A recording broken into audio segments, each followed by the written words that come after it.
What's up everyone, welcome to this video.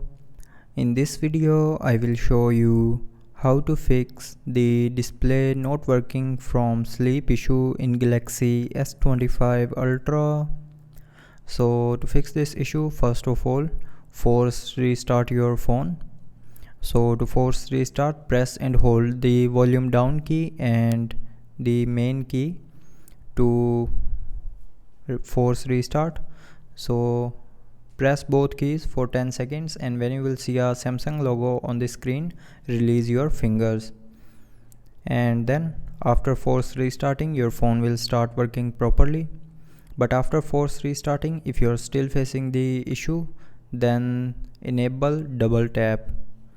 So for that, open settings, scroll down and click on advanced features, and then click on motions and gestures. Now from here, turn on double tap to turn on screen and double tap to turn off screen.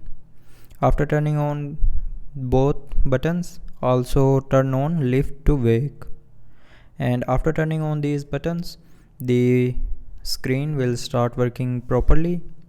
But after these solutions, if you are still facing the same issue, then update your mobile software.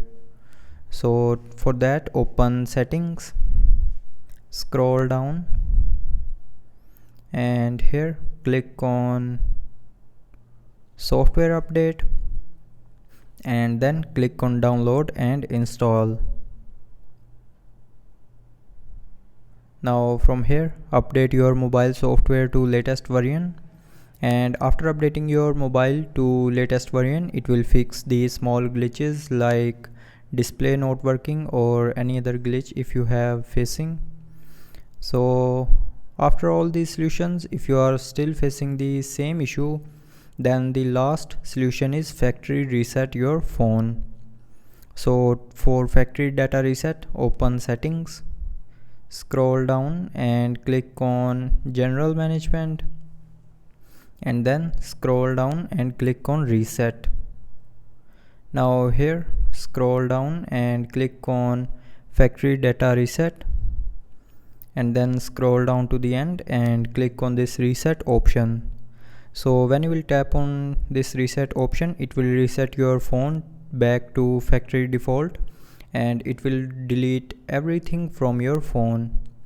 So if you want to delete everything from your phone, then tap on reset, and after resetting, your phone will start working properly. So I hope you liked the video. Thanks for watching.